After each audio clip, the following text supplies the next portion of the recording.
नमस्कार, मैं अनुष्का। आप देख रहे हैं MVNews.live। आपको बता दें कि छठ की छुट्टियां काफी जगह मिलती, उसके साथ ही इस बार बैंक 3 दिन तक बंद रहेगा। आपको बता दें कि ऐसे तो छठ की छुट्टियां 2 दिन मिलती है, 20 और 21 नवंबर, लेकिन रविवार होने के कारण इस बार बैंक 3 दिन के लिए बंद होगा। आइए डालते हैं खबर पे नजर।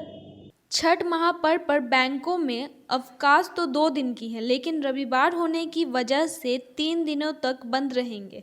20 और 21 नवंबर को बैंकों में छठ का अवकाश घोषित किया गया है, जबकि 22 नवंबर को रविवार का दिन है।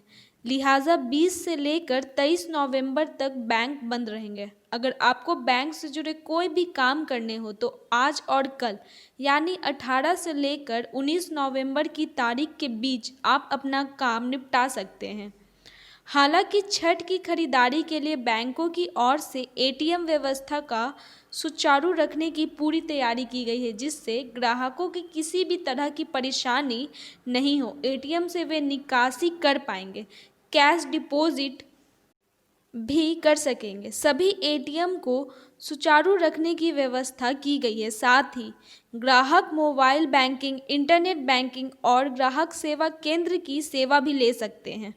बैंकिंग सूत्रों के अनुसार नवंबर के अंतिम सप्ताह में भी चौथा शनिवार और रविवार के अवकाश के साथ गुरु नानक जयंती की छुट्टी है। इस कारण 3 दिन लगातार बैंक बंद रहेंगे।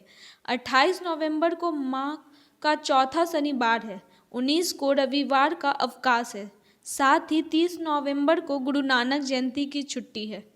तो देखा आपने, इस बार बैंक की छुट्टियां 3 दिन के लिए, लेकिन उसके साथ ये भी कहा जा रहा है कि इससे आपके ऑनलाइन बैंक और ATM पे कोई इफेक्ट नहीं पड़ने वाला है। आप ऑनलाइन बैंकिंग और ATM यूज कर सकते हैं, लेकिन उसके साथ ही गुरु नानक जयंती और रविवार होने के कारण बैंक की छुट्टियां बढ़ चुकी है।